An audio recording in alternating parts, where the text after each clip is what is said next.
sürekli su var burada ya. Mecbur frene basıyoruz yani her zaman. Her zaman çukurdur burası. Arabalar zaten mecbur frene basıyoruz yani gidemiyoruz. Hep çukurdur sürekli. Belediye yani bu suya bir çözüm bulsunlar. Ufak bir menfez de olsa bu su altından geçer. Yolda böyle şeyler olmaz yani. Bu yol Toki'nin yoludur. Mezraya gidiyor, mezarlığa gidiyor. Hiç buradan memnun değiliz. Buradaki mısırcılar bayağı bir su dağıtıyor. Yani buraya bir çeki düzen versinler. Yani bayağı işlek bir yoldu neticede yani. Bu gidişte böyle olmaz yani. Vallahi abi %80'i zaten Mısır'dan dolayı kaynaklanıyor. Mısır suyu geliyor.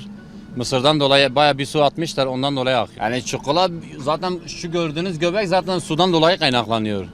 Geri konusunda yani bayağı bir sıkıntı oluyor yani çoğu milletin tekerleri lastikleri patlıyor yani buna bir çekin düzen verseler iyidir. Yetkililerden sesleniyoruz yani bir rica ediyoruz yani en azından buraya bir gelip baksınlar yani bu şekil olmaz ki gece yarısı bir tane adam hızlı gitse burasına yani ölüme bir sebebiyet arar yani çünkü neticede bayağı bir çukurdur yazık günahtır yani. Bu yol bu mısırları ekmişler hep bu yukarıdan aşağı kadar hepsi sel götürüyor su götürüyor kazalar oluyor tamam mı? Ve yollar çöküyor. Çatlak oluyor, her şey oluyor yani. Bu şimdiden böyle değil, 10 seneden beri böyle değil. Yani kalıcı çözüm yapılıyor. Bu yol boydan boya yaptık.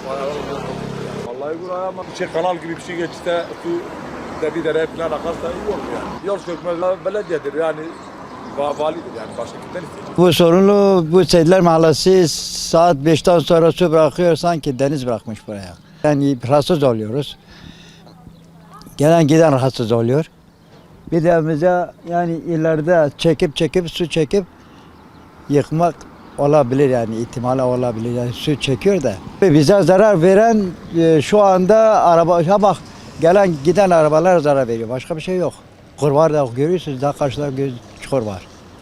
Motor tekeli patladı parçaladı şu karşıda. Öylelikle yani bu suyu kesilmesi lazımdı bu. Yolda yapılması lazım.